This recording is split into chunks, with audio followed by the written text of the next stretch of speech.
melihat perang itu bukan sebagai sebuah tragedi. Kita melihat perang itu sebagai pertandingan, di mana kita kubu-kubuan, di mana kita berpihak-pihakan. Kalau ada perang Ukraina lawan Rusia, kita langsung ribut, gua pegang Rusia, ura, ura, ura. Karena Rusia sedang mencoba menggulingkan hegemoni Barat dan NATO. Oh, saya pilih Ukraina karena Ukraina itu sedang membela tanah airnya sendiri dari invasi sepihak dari negara tetangganya yang bongsor, dan lain sebagainya. Kita melihat perang dalam konteks yang seperti itu. Sehingga kita ya jadi kayak tadi, kubu-kubuan, milih yang mana. Kita tidak melihat bahwa perang itu adalah tragedi. Ketika perang terjadi, pihak pertama yang mati itu bukan prajurit Baraya, tapi kebenaran, tapi kemanusiaan. Itu yang pertama kali mati dalam perang.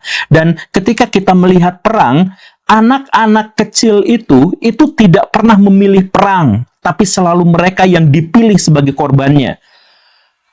Orang kecil, rakyat jelata itu tidak pernah menginginkan perang.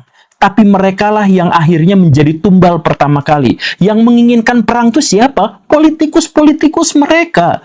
Pimpinan-pimpinan elit mereka. Yang sampai akhir perang tidak akan mati. Akan baik-baik saja. Yang mati itu di bawah-bawahnya semuanya. Perang itu seperti main catur. Raja tuh mati paling akhir, Baraya. Tapi setelah rakyatnya, setelah pion-pionnya itu menderita akibat perang, kita tuh harusnya melihat perang dalam kacamata itu. Kita tuh harusnya melihat perang sebagai, Baraya bayangkan, Baraya punya anak kecil umur 5-6 tahun, kemudian anak itu harus melihat kedua orang tuanya mati mengenaskan, dan dia kebingungan mencari.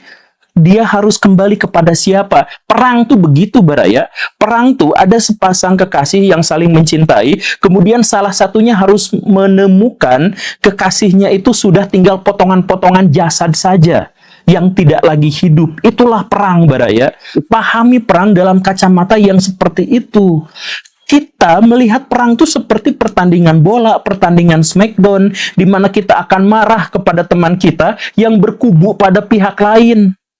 Kita tuh marah pada teman kita yang memberitakan kemenangan dari kubu lain.